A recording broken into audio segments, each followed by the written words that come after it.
I think that a lot of people have taken a pause on their relationship, but we're going to talk about this in depth. A study published in the Journal of Marital and Family Therapy finds anywhere from 6 to 18% of married couples who are still together separated at some point in their marriage.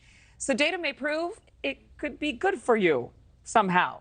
I thought this was for dating relationships. This is for married people.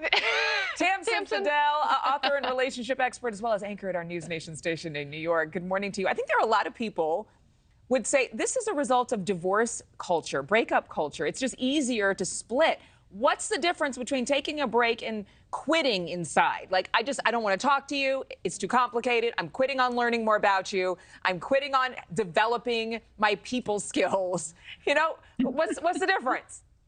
You know what I think? This is interesting because, first of all, when it comes to this, there can be good and bad. We know that.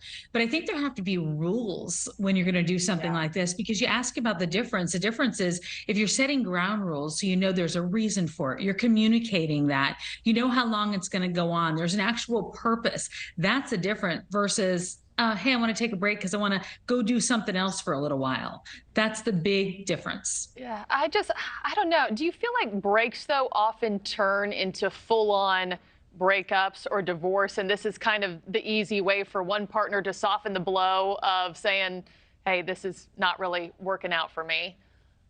Well, yeah, I mean, that's always a concern, right? It could be like, I'm doing it kind of in a gentle way and trying to part ways, and eventually we'll just drift apart. I think you got to make sure you're not delaying the inevitable, because that's a waste of everyone's time.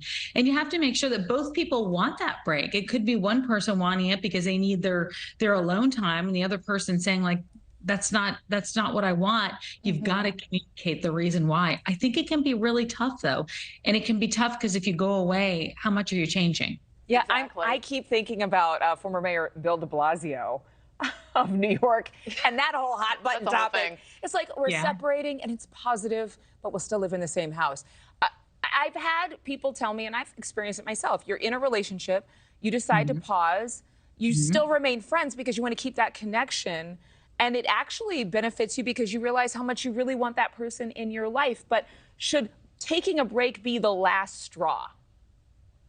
You know, I think compared to fighting all the time, I think I'd rather take a break, right? But I think you've got to make sure that you're not doing it just to get away from the other person and have your alone time. I think you have to make sure that both people are okay with it, because I don't necessarily know that distance makes a heart grow fonder all the time.